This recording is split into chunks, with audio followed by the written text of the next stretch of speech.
అత్యున్నతమైనది ఏమి అయి ఉంటుంది అంటే వారి జీవితంలో భగవంతుడు సదా ఉండాలని కోరుకోవటము, ఆశీర్వదించటము.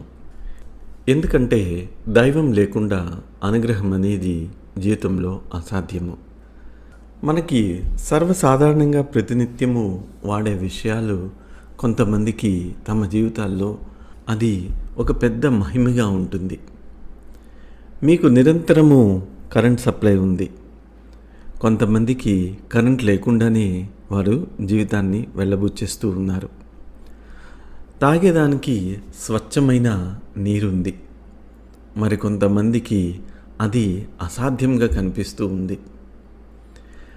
ప్రతిరోజు లేచి మీరు 1 గంట సేపు నడుస్తూ ఉన్నారు.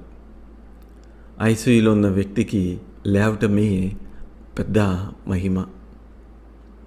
ఇలాగా లెక్కించుకుంటూ పోతూ ఉంటే మన జీవితంలో ప్రతి క్షణము అనుగ్రహం అనేది కనిపిస్తూ ఉంటుంది.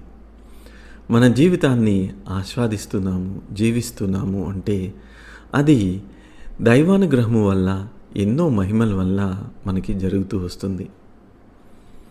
ఏ రోజైనా మనము ఆలోచించామా, మహిమలు పొందుతున్నప్పుడే జీవితం ఇలా ఉంటే ఆ మహిమలు చేసే ఆ మహానుభావుడు, మహిమల్ని అందించే ఆ దైవ స్వరూపము, వారి యొక్క చైతన్యాన్ని, ఉనికిని మన జీవితంలో అనుభూతి చెందితే ఎలా ఉంటుంది అని. ఇది ఇంకొక పెద్ద మహిమ మన జీవితంలో. భగవంతుణ్ణి అనుభూతి చెందటము అంటే వారి యొక్క ఉనికిని అనుభూతి చెందటము, వారి యొక్క ప్రెజెన్స్ అని చెప్తూ ఉంటాము. ఆ ప్రెజెన్సే సర్వము, ఆ ఉనికే ఆ స్థితి.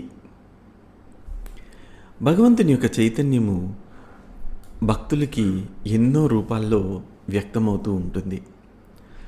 ఒకరికి ఒక ప్రశాంతతగా ఉంటుంది, మరొకరికి ప్రేమ ఉత్పన్నమవుతుంది, మరికొందరికి సచితానందం ఉంటుంది, మరికొందరికి సాక్షిభావ స్థితి ఉంటుంది, మరికొంతమందికి ప్రతిదీ అనుభూతి కలుగుతూ ఉంటుంది, మరికొంతమందికి శూన్యతని అనుభూతి చెందుతూ ఉంటారు, భక్తిని అనుభూతి చెందుతారు, పవిత్రతని, ఎరుకని, ఏకాగ్రతని, వర్తమానంలో ఉండటం అనేది. మరికొంతమందికి సామర్థ్యము, సామర్థ్యత పెరగటం అనేది. ఎప్పుడెప్పుడైతే మనం వ్యక్తిగతంగా దైవం యొక్క ఉనికిని అనుభూతి చెందుతూ ఉంటామో మన లోపలున్న చెడు సంస్కారాలన్నీ తొలగిపోతూ ఉంటాయి. చైతన్యమే సర్వం అయిపోతుంది. ఈరోజు ప్రక్రియలో మనము శ్రీ పరంజ్యోతి కల్కి భగవతి భగవాన్ యొక్క చైతన్యాన్ని అనుభూతిగా ఇమ్మని, ఆ అనుభవాన్ని మనము పొందాలి అని చెప్పి ప్రార్థన చేస్తాము.